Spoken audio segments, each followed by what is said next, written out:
Rev up your engines!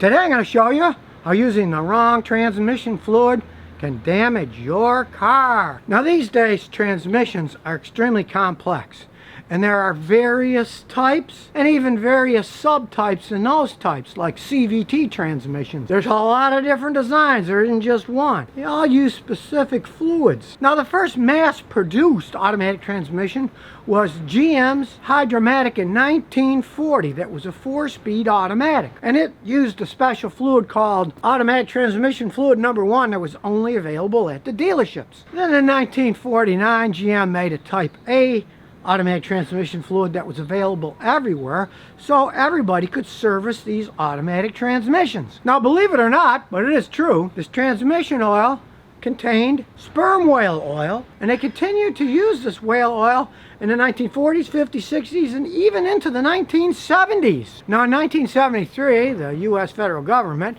made it illegal to use the sperm whale oil, and here's what happened. There were about 1 million automatic transmission failures in 1972 when they were still using the whale oil, but then they banned it in 73, and by 1975 there were over 8 million transmission failures. And sperm whale oil really worked. When they took it out, they had problems. So in 1974, they released a new type of automatic transmission fluid. It had chemical additives to replace the stuff that the whale oil did, and it did start to work better. And then finally, they come up with modern fluids that they call lifetime fluids, that are synthetic-based fluids. They do eventually get dirty, and they really do need to be changed.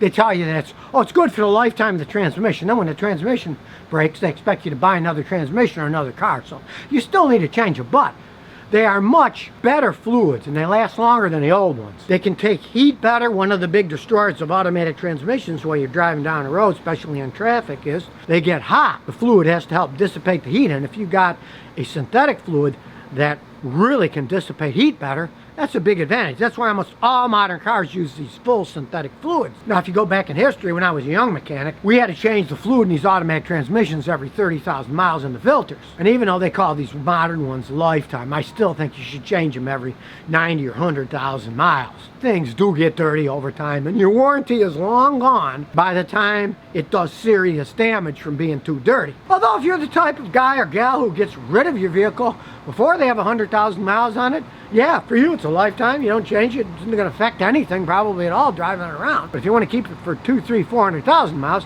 you still want to change that synthetic fluid. But then it comes up, what kind of fluid should you use? Well, never use an unbranded fluid like this. You have to use the fluid that was designed for your transmission. And this is one of the reasons that led to many cars with automatic transmissions today having no dipsticks where you can check the oil, or where you can add oil in if it's leaking. The manufacturers found out that people were putting the wrong fluid in these modern transmissions, which caused damages. They took away the dipstick, figuring, well, people won't mess around with it now because there's no place for them to either check it or to add it in. Now, of course, there has to be ways to change the fluid and add fluid in, and some of them are just insane. Some have like 4 pages of directions of what you have to do to drain it, and have special tools and a pump, and sometimes a special computer scan tool that can read it to see what the temperature is, when to add it, when to check it. It gets really complex. There are now so many different types of transmissions out there, so many different types of fluids. You gotta use the fluid for the design that's in your vehicle. I'll give you a perfect example.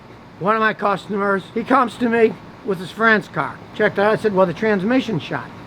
Now, automatic transmissions and Camrys really have no history of problems. Did you have anything done to this transmission? He said, yeah, he said, last year I had the fluid changed. Took a sample of the stuff that was in the transmission. Then I sent it out to one of these oil analysis companies. It's a combination of the original Toyota fluid and some other type of fluid. The mechanic didn't know what he was doing. He put the wrong fluid in, mixed all together, and the transmission ended up going out. And we all know that saying, one size fits all. Well, these people have fluids and they say it fits all of them. That's a bunch of malarkey these days. You're really always better to just go get OEM factory fluid and put it in your vehicle. Now, you don't have to buy it at the dealer. There's plenty of places that sell OEM fluids. Just don't get a unbranded one. You want it from a real company that makes the real fluid that goes into that vehicle. And if you're planning on changing the fluid yourself, Only use sealed containers. Once it's broken, air gets in, water vapor can get inside, then the fluid isn't any good. You want tight, sealed containers.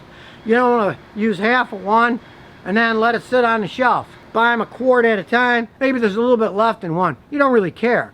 We just throw it away. You don't want to use contaminated fluid. Always sealed containers. Now there are many manufacturer approved fluids. It has to have that license on the container.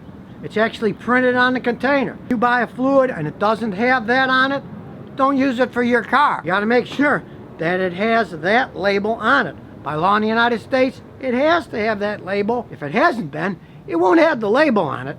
And in that case, don't buy that fluid for your car. So look at the product information label on the bottle of fluid that you're buying. You can get stalling right after the engine changes gears. You can get gears that won't shift at all. You can get gears that shift roughly. You can get gears that slip as you go. They slip and the engine revs up, but the vehicle just doesn't take off right. And it can cause the torque converter to lock up when it's not supposed to lock up. So when you come to a stop and it's supposed to unlock, it doesn't. So with your automatic transmission, when you come to a stop, if the torque converter is locked up, the engine will stall. All these things can be caused by bad fluid, which you don't want to mess around with. So now you know a bit more about automatic transmission fluids, and while using the incorrect one can damage your car. So just make sure you're using the right stuff. So if you never want to miss another one of my new car repair videos, remember to ring that bell.